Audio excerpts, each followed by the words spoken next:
Varsity Club, welcome back to another classic. And look, we're doing a series that I didn't know if I'd actually do it. And I only say that because I was sort of on the fence, something that I've wanted to do, but I don't know if you guys wanted to see it, but you said a resounding yes.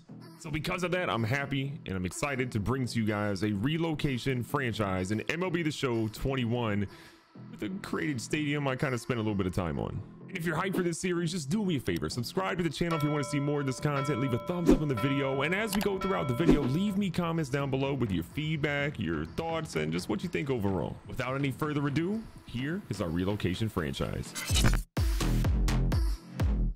We are bringing baseball, professional baseball at the highest level, to Portland. The Portland Pines will be the team that we're doing, and we're relocating the Pittsburgh Pirates. Look, I'm sure some Pirates fans are going to get angry, but look, I'm choosing your team because there is some great young talent on the roster, but you're kind of garbage right now. The goal is to make the Pirates relevant and a strong franchise and make them maybe a multi-World Series winner at the end of this series. You got some work to be done before that happens. So here's a look at what our roster rotation looks like. Jacob Stallings up there, Adam Frazier. The guy I'm most excited about though is Brian Hayes. This kid is going to be the cornerstone for our franchise for a long time. We also have some young players with a potential like Mitch Keller at a starting pitching position. Brandon Malone is another one of those guys, 19 years old, a potential. You gotta love that. I'm probably going to butcher his name, but Jihuan Bay is going to be a shortstop of the future very soon. I think he could probably surpass Eric Gonzalez at some point in the future.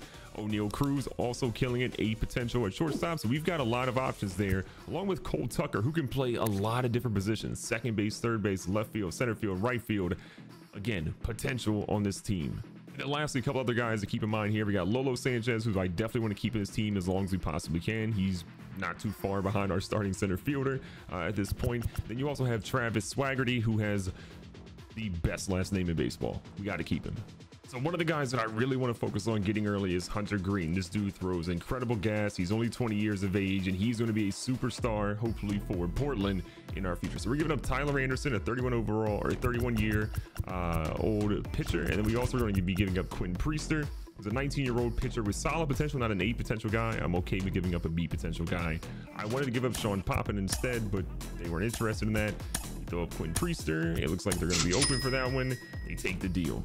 You can probably tell if there's something I'm trying to build right now is a strong pitching staff, which we don't have right now. I'm really trying to build as many young talented players as I possibly can to get on this team. We're not going to win a lot in year one, but we're going to have a heck of a staff going into years 2, years 3, and in the future. So what we're doing here is Jesus Luzardo for Troy Stokes Jr., Cody Ponce, and Eric Gonzalez.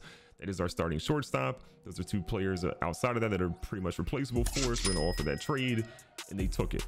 We're looking to beef up our left field as well. I want a little bit of speed, so Taylor Trammell is that guy we're going after. They are looking for relief pitching desperately, and they're going to give us Taylor Trammell for a relief pitcher who's one of our better ones. So Kyle Crick, I'm sorry, but you're expendable. And the last trade we're going to try to pull off here again is for a starting pitcher. You guessed it, Tristan McKenzie of Cleveland for Wilmer Defoe and Chris Sharp. Chris Sharp is our starting left fielder. We have Taylor Trammell now behind him, so I feel like he's expendable, at least for right now. Again, we're going to be trying to get as many young talented players on the field ASAP and ultimately see what they're worth. If not, then we can trade them for something else. I'm looking around in free agency, and obviously our pitching staff is stupid young and stupid unproven and honestly not very good. Rick Porcello is the guy I think we can ultimately get. He wants a 5-year deal. I'm saying no. I'll give you 2 years, $6.5 million. You're coming off injuries. You haven't been very good. We'll see if he's ultimately okay. He wants more than that, so we might have to overspend a little bit to get him. 8 mil. He accepted. That's probably overpaying, but we need an old guy on the team. Shane Green is also available. We're gonna go again a 2-year deal for him. I'm not trying to overspend for a lot of these guys, but I feel like we're pretty much at to overspend. I mean, to get them to come play in Portland, like I get it, right? Oh my God, he still wants more money. 6 mil. Thankfully, he took it. So there's movement that will ultimately have to be done, and some of these guys will bounce up and around between the minors and the majors. But right now, day one, here's our really bad starting lineup. Kevin Newman at shortstop. Brian Reynolds at center field, Brian Hayes at third base, our one constant good thing that we have here. Brian Goodwin at DH, Colin Moran at first base, Gregory Polanco at right field, Adam Frazier at second base, Taylor Trammell at left field, and then Jacob Stallings being our catcher. On the bench, we have Anthony Alford, Michael Perez, Todd Frazier, O'Neal Cruz, and that's really it. We'll be cycling a lot of these guys in and out, but it's going to be tough. And then with the lineup out of the way, here's what our overall starting rotation will look like. Luzardo, Porcello, McKenzie, Cool, and Brault. there's not a lot to love here, but at least we're getting a lot of these young dudes an opportunity to come out here and pitch. And maybe if somebody is getting put in a trade block, we'll go get a trade option out there. But again, we're going to be young, we're talented, but expect a lot of mistakes in this team.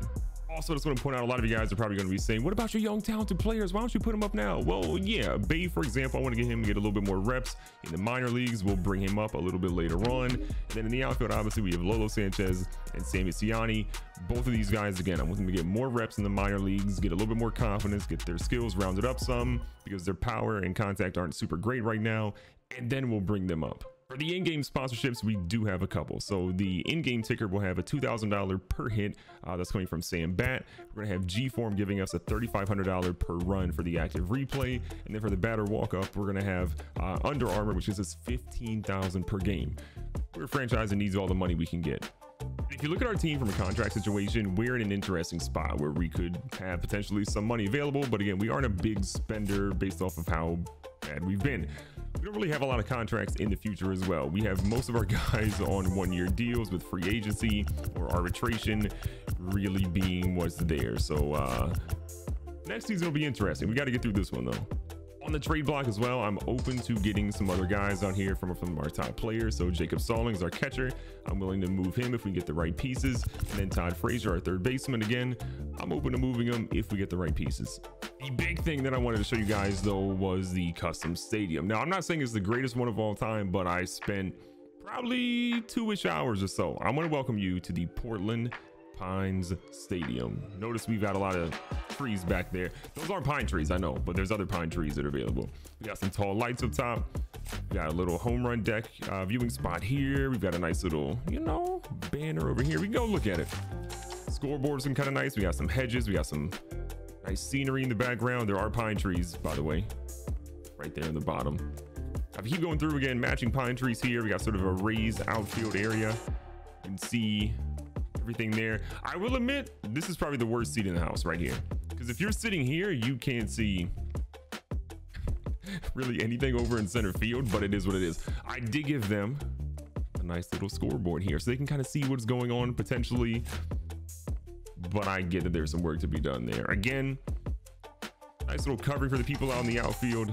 Some great things in this state. This is where we're going to be playing season 1. Will we update it at some point? Sure. Oh, also there's a glove here behind foul, so if you hit that, then you get a high five. But this is where we're gonna be playing in our first season as the Portland Pines. I think it's a great little stadium. Could we be updating it? Yeah, but we're broke 5 broke, so season 2, 3, 4, 5, whatever it may be, that's when we look at updating this stadium. So in the next episode, we'll jump into our very first game for the Portland Pines. Look, we've got a base roster with a lot of young talent. I'm excited to see how they ultimately play out, and there's a lot of them to figure out how they're doing. We're going to play this series with quick counts on, so it's a little bit quicker to get through the games. And we'll also jump into some minor league games and player lock a couple of our interesting players to see how they're doing too. I cannot stress enough that a lot of you guys asked for a franchise, and I wanted to do one. So if you're at all remotely interested in this, do me a favor, leave a thumbs up, subscribe. It helps out a ton. Episode 2 is coming soon, so do me a favor, be safe, be smart, tell somebody you love them, and I'll catch you on the second episode.